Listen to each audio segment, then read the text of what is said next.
Grade 10 science के लिए एक और क्वेश्चन तैयार कर लीजिए। अब वो क्वेश्चन क्या है, ओम्स लॉ के ऊपर क्वेश्चन आता है बोर्ड में, इस पे हमेशा न्यूमेरिकल आता है।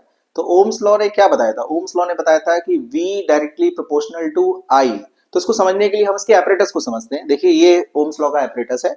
इस एपरेटस में देखिए ये एमीटर लगा हुआ है, ये आपका लगा हुआ है वोल्ट मीटर, और ये लगा हुआ है रियोस्टेट। तो मैंने पावर ऑलरेडी ऑन करके रखा हुआ है। तो देखिए सबसे पहले V प्रोपोर्शनल I का मतलब क्या है, यदि आप V को बढ़ाएंगे तो I भी ऑटोमेटिक बढ़ेगा। ठीक, तो चलिए मैं देखिए V की रीडिंग को बढ़ाता हूं।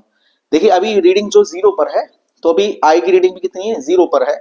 आप धीरे धीरे करके मैं इसकी रीडिंग को, V की रीडिंग को कितने पे लेके जाता हूं, मैं रीडिंग को लेके जाता हूं पूरा पूरा, मैंने इसको रीडिंग कर दिया 1, मैंने 1 वोल्ट कर दिया। तो देखिए आई की वैल्यू भी बढ़ गई, 10 मिली एम्पियर हो गई, और यहां पर कितना हो गया, 1 वोल्ट हो गया। तो इसका मतलब समझ में आ गया ना कि V प्रोपोर्शनल टू I।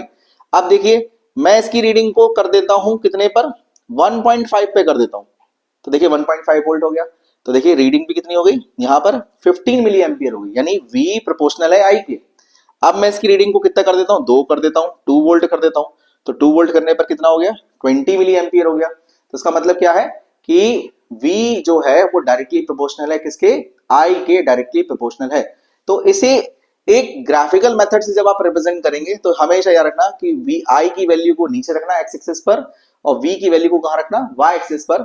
तो जब आपने जो भी रीडिंग ली, जैसे मैंने पहली रीडिंग ली थी कितने पर, मैंने 1 वोल्ट पे ली थी रीडिंग, तो 1 वोल्ट यहां पर हो जाएगा, और आपका जो कितना 10 मिली एम्पियर यहाँ हो जाएगा। तो 10 20 करके जब आप ग्राफ को प्लॉट करेंगे तो हमेशा इसका ग्राफ जो है वो एक लीनियर फॉर्मेट में प्राप्त होता है। तो इसका मतलब क्या है कि V directly proportional to I होता है।